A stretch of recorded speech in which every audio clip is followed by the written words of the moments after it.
السلام علیکم ورحمۃ اللہ وبرکاتہ۔ سبق کا موضوع ہے اتباع اور تقلید۔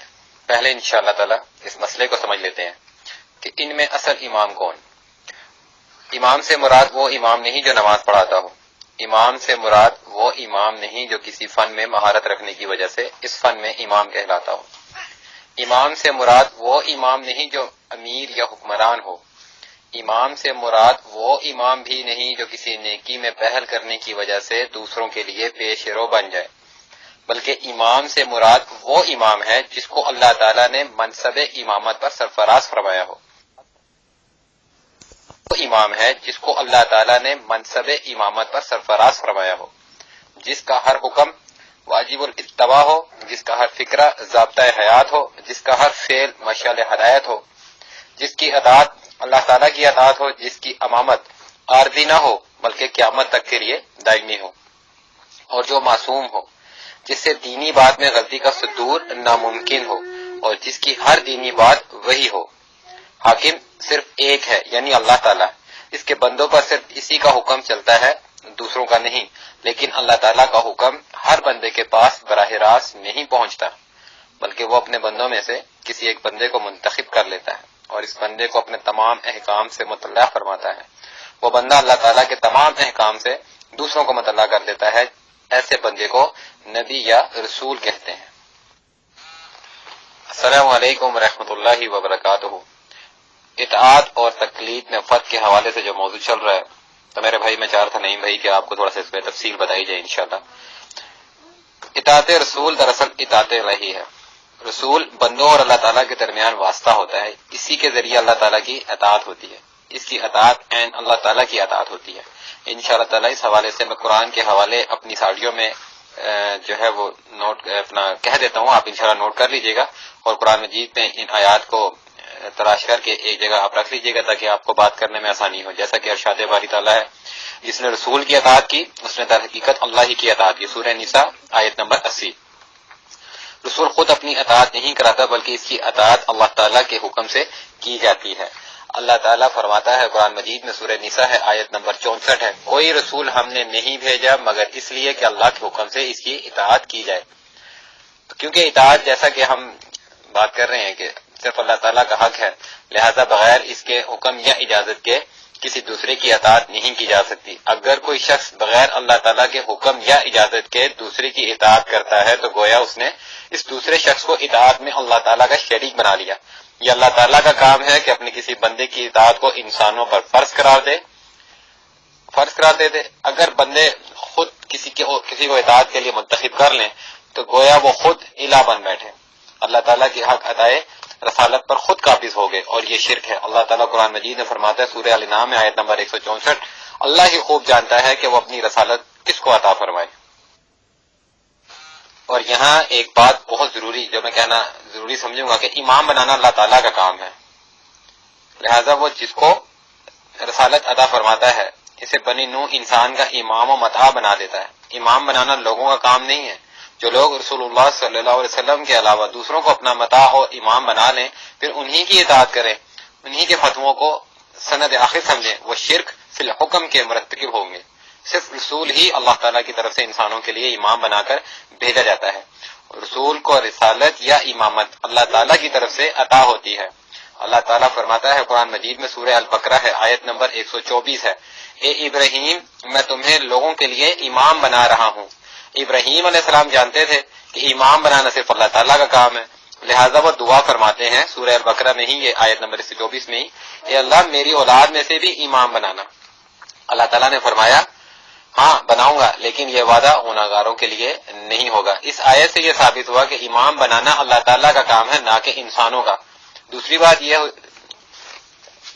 ثابت ہوئی کہ امام گنہگار نہیں ہوتا بلکہ معصوم ہوتا ہے، لہذا جو معصوم ہوگا وہی امام ہوگا، اور جو معصوم نہیں وہ امام بھی نہیں، اور معصوم سوائے نبی کے اور کوئی نہیں ہوتا، لہذا سوائے نبی کے اور کوئی امام نہیں ہو سکتا۔ سیدنا ابراہیم علیہ السلام اور چند اور رسولوں کا ذکر کرنے کے بعد اللہ تعالیٰ نے قرآن میں فرمایا سورہ الانبیاء آیت نمبر 73 ہم نے ان رسولوں کو امام بنایا تھا، وہ ہمارے حکم سے ہدایت کرتے تھے اور ہم نے ان کو نیک کام کرنے کی وحی کی تھی۔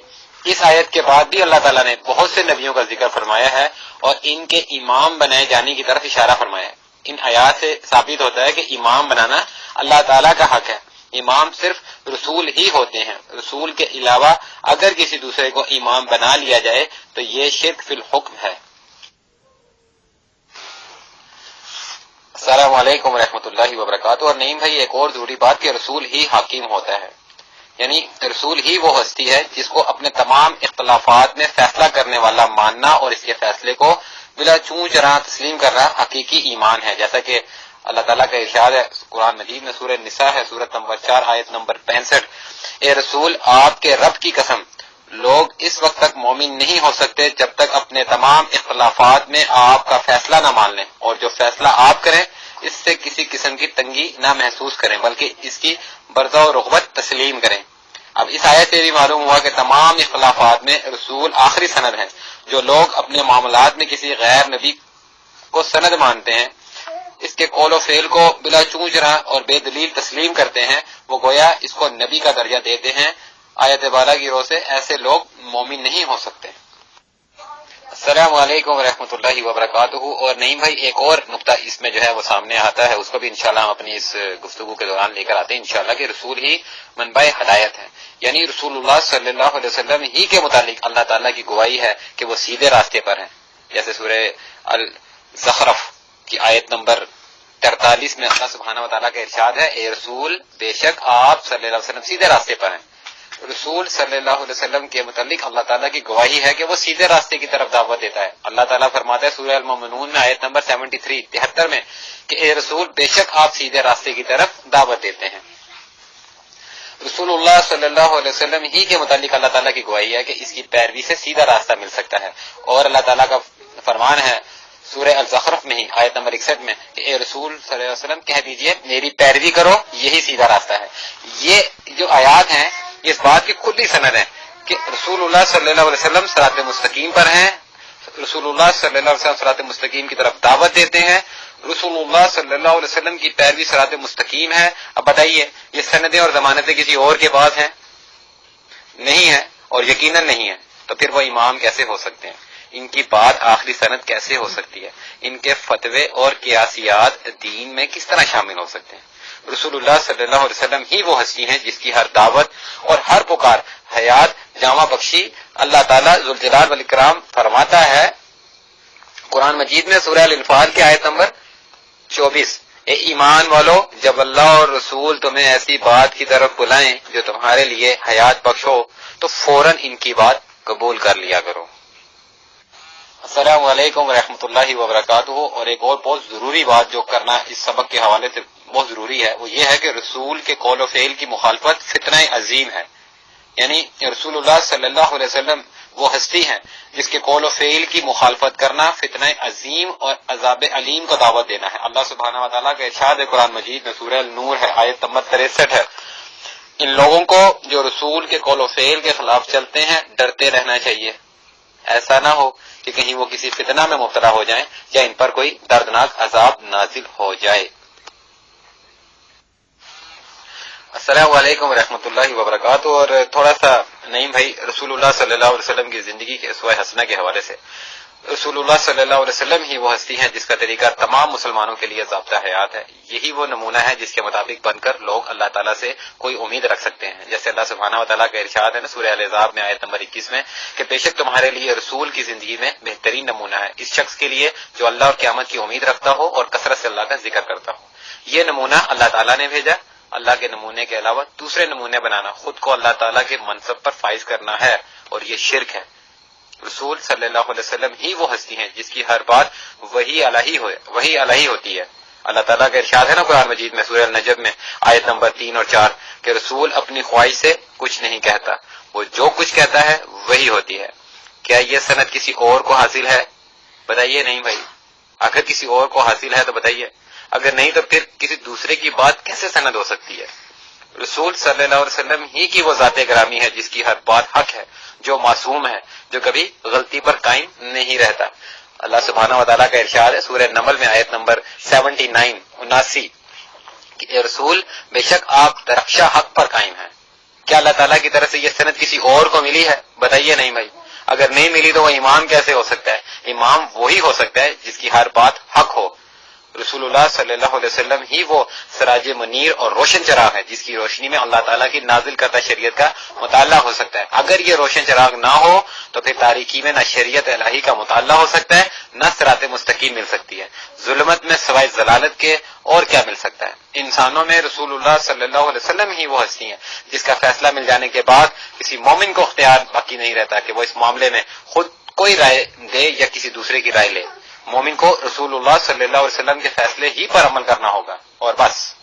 اللہ سبحانہ و تعالیٰ کا ارشاد ہے سورہ الاحزاب کی آیت نمبر 36، مومن مرد اور عورت کے لیے یہ جائز نہیں کہ جب اللہ اور اس کے رسول کسی معاملے میں فیصلہ صادر فرما دیں تو پھر بھی انہیں اس معاملے میں کسی قسم کا اختیار باقی رہے کہ اس فیصلے کے مطابق کریں یا نہ کریں۔ اور جو شخص بھی اللہ اور اس کے رسول صلی اللہ علیہ وسلم کی نافرمانی کرے گا گمراہی میں مبتلا ہو جائے گا۔ کیا یہ حق اللہ تعالیٰ کی طرف سے کسی اور انسان کو دیا گیا؟ نہیں بھائی۔ اگر نہیں دیا گیا تو پھر وہ امام کیسے ہو سکتا ہے؟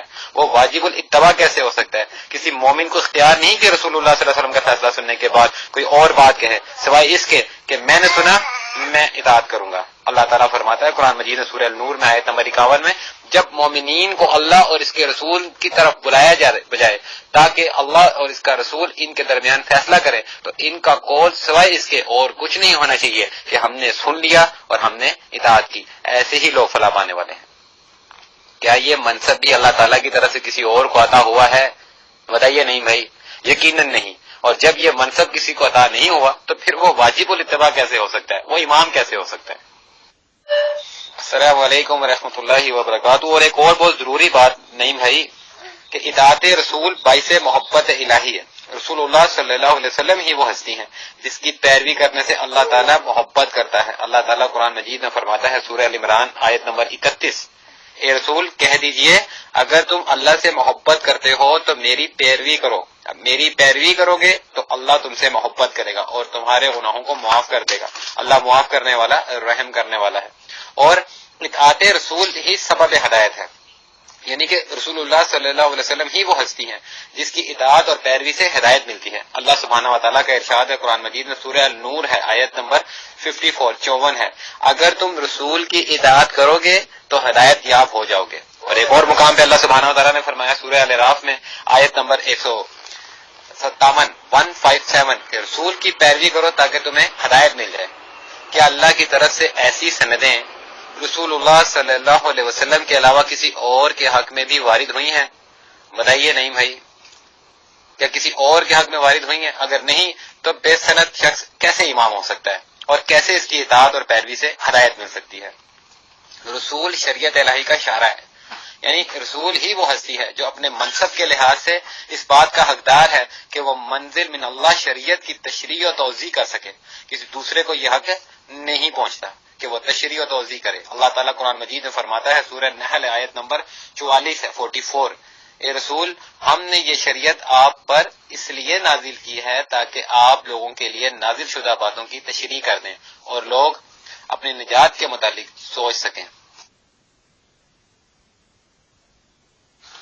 السلام علیکم ورحمۃ اللہ وبرکاتہ۔ نہیں بھائی، بات چل رہی ہے تو ایک دو موضوع اور انشاءاللہ تیرے بحث لے کر آتے ہیں تاکہ ہمارے علم میں اضافہ ہو۔ دیکھیے، ایک تو یہ چیز ضروری ہے کہ رسول کی نافرمانی باعث حسرت ہے یا ندامت ہے۔ اب سنیے، ندامت ہے، اب سنیے، باعث حسرت اور ندامت ہے۔ رسول اللہ صلی اللہ علیہ وسلم ہی وہ ہستی ہیں جس کی پیروی نہ کرنا میدان محشر میں باعث حسرت و ندامت ہوگا۔ اللہ عز و جل فرماتا ہے قرآن مجید میں سورہ الفرقان کی آیت نمبر 27 میں، روز محشر گناہگار اپنے ہاتھ کاٹ کاٹ کر کھائے گا اور کہے گا اے کاش میں نے رسول اللہ صلی اللہ علیہ وسلم کی پیروی کی ہوتی۔ دیکھیں کتنی زبردست بات ہے، اور ہم لوگ جو ہیں ہمارے معاشرے میں کچھ بھائی اس آیت کو سمجھتے کیوں نہیں ہیں، پڑھتے کیوں نہیں ہیں۔ اصل میں اتباع رسول ہی باعث رحمت ہے۔ نہیں بھائی، رسول اللہ صلی اللہ علیہ وسلم ہی وہ ہستی ہیں جس کی پیروی سے رحمت ملتی ہے۔ اللہ سبحانہ و تعالیٰ کا فرمان ہے قرآن مجید میں سورہ الاعراف میں آیت نمبر 156 157 کہ میری رحمت ہر چیز کو شامل ہے، یہ رحمت میں ان لوگوں کے لیے لکھ دوں گا جو تقوی اختیار کرتے ہیں، زکوٰۃ دیتے ہیں اور ہماری آیتوں پر ایمان رکھتے ہیں، وہ لوگ جو رسول کی پیروی کرتے ہیں۔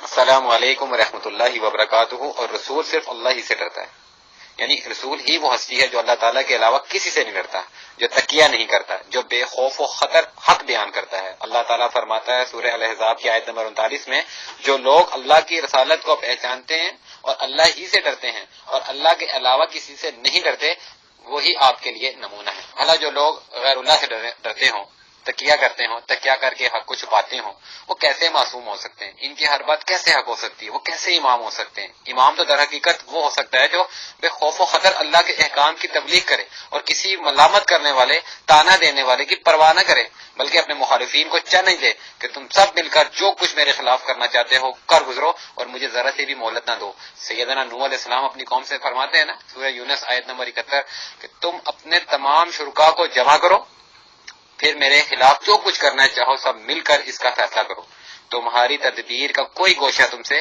مخفی نہ رہ جائے، پھر میرے خلاف جو چاہو کر گزرو اور مجھے ذرا سی بھی مہلت نہ دو۔ سیدنا ہود علیہ السلام اپنی قوم سے فرماتے ہیں سورہ ہود آیت نمبر 55 تم سب مل کر میرے خلاف جو تدبیر کرنا چاہو کر لو، پھر مجھے ذرا سی بھی مہلت نہ دو۔ اللہ تعالیٰ نے اپنے رسول صلی اللہ علیہ وسلم کو مخاطب کرتے ہوئے فرمایا سورہ الاعراف کی آیت نمبر 195 میں کہ اے رسول آپ کہہ دیجئے کہ اپنے شریکوں کو بلاؤ اور سب مل کر میرے خلاف جو تدبیر کرنی چاہو کرو، پھر مجھے ذرا سے بھی مہلت نہ دو۔ اس حکم الہی کی تعمیل میں رسول نے بھی اپنی قوم کو چیلنج دے دیا اور کسی قسم کا کوئی خوف نہیں کیا۔ الغرض کہ رسولوں کے متعلق اللہ تعالیٰ کی گواہی ہے کہ وہ کسی سے نہیں ڈرتے، وہ بے خوف و خطر ہر مسئلہ بیان کرتے ہیں، خواہ مخالفین اس مسئلے کو سن کر کتنا ہی غیظ و غضب میں آ جائیں۔ اگر رسول ایسا نہ کریں تو حق رسالت ادا نہیں ہوگا، جیسا کہ اللہ سبحانہ و تعالیٰ کا ارشاد ہے سورہ المائدہ میں آیت نمبر 67 میں کہ اگر آپ نے ایسا نہ کیا تو آپ نے اپنی رسالت کا حق ادا نہیں کیا۔ السلام علیکم ورحمۃ اللہ وبرکاتہ۔ نہیں بھائی تھوڑی سی بات جو ہے تکیہ کے حوالے سے کرتے ہیں کہ جیسا کہ رسول تکیہ نہیں کرتے، یعنی جن علماء کو لوگوں نے خود امام بنا لیا ہے اور ان کی اطاعت کو واجب قرار دے لیا ہے، ان کے ایمان کی ثبوت میں بھی ان کے پاس کوئی یقینی ذریعہ نہیں۔ ہم صرف ان کے ظاہری عقائد و اعمال کی بنا پر حسن ظن رکھتے ہیں کہ وہ مومن ہیں، لیکن ان کے مومن ہونے سے یہ کب لازم آتا ہے کہ ان کی تمام باتیں صحیح ہی ہوں گی؟ وہ تکیہ نہیں کریں گے، خوف و مصلحت کی خاطر حق کو نہیں چھپائیں گے۔ نہ ہمارے پاس ان کے متعلق وحی الہی کی ایسی کوئی سند ہے، نہ خود ان اماموں کے پاس وحی الہی کی ایسی کوئی سند ہے، نہ ان کے پاس وحی آتی ہے کہ ان کو غلطی سے بچائے۔ تو پھر بتائیے کہ ایسی صورت میں وہ امام کیسے ہو سکتا ہے؟ اللہ سبحانہ و تعالیٰ قرآن مجید میں فرماتا ہے سورہ محمد آیت نمبر 33 ہے اعوذ باللہ من الشیطان الرجیم بسم اللہ الرحمن الرحیم یا ایھا الذین آمنوا اطیعوا اللہ واطیعوا الرسول ولا تبطلوا اعمالکم۔ اے ایمان والو اللہ کی اطاعت کرو اور رسول کی اطاعت کرو اور اپنے اعمال ضائع مت کرو۔ اس آیت سے معلوم ہوا کہ اعمال کی قبولیت کا دار و مدار اطاعت رسول پر ہے۔ تمام اعمال حسنہ ہیں جو رسول اللہ صلی اللہ علیہ وسلم کے فرمان کے مطابق نہ کیے جائیں باطل ہیں۔ کیا یہ حیثیت بھی کسی اور کو حاصل ہے؟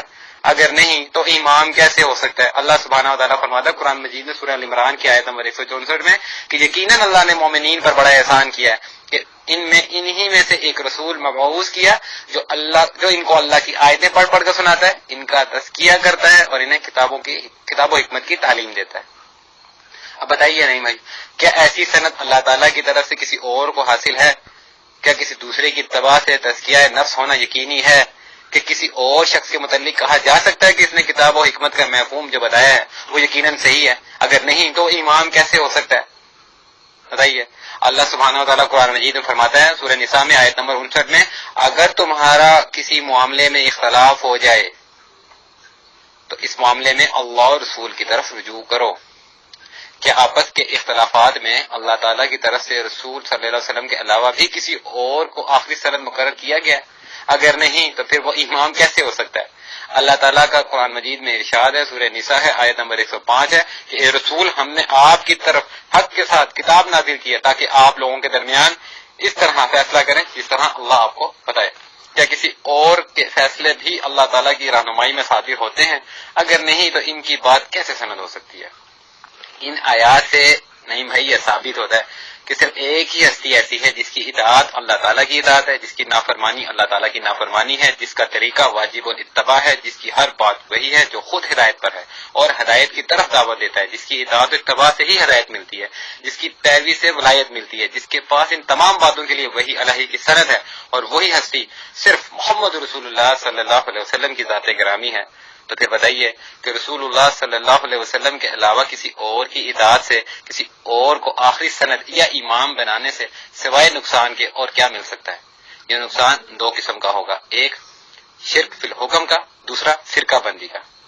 شرک کسی قسم کا بھی ہو بغیر توبہ کے معاف نہیں ہوتا، لہذا اس سے بچنا بڑا ضروری ہے، ورنہ نجات ناممکن ہے۔ فرقہ بندی اللہ تعالیٰ کا عذاب ہے، اس سے چھٹکارا حاصل کرنے کا صرف ایک ہی ذریعہ ہے، اور وہ یہ کہ صرف ایک متفقہ علیہ امام کو امام بنایا جائے اور امام مانا جائے۔ ایسا امام سوائے رسول اللہ صلی اللہ علیہ وسلم کے اور کون ہو سکتا ہے؟ کوئی فرقہ ایسا نہیں جو رسول اللہ صلی اللہ علیہ وسلم کو واجب الاتباع نہ مانتا ہو، ان کی پیروی کو ذریعہ نجات نہ سمجھتا ہو۔ اتباع رسول صلی اللہ علیہ وسلم مقصد ہے، علماء اور فقہا ذریعہ تو ہو سکتے ہیں، مقصد نہیں بن سکتے۔ علماء اور فقہا امام کائنات صلی اللہ علیہ وسلم کی باتیں ہم تک پہنچانے والے ہیں، خود امام نہیں ہیں۔ امام ہمارا صرف ایک ہی ہے، اور وہی ہے جسے کو اللہ تعالیٰ نے ہمارا امام بنایا۔ ھذا ما عندی واللہ اعلم بالصواب۔ السلام علیکم ورحمۃ اللہ وبرکاتہ۔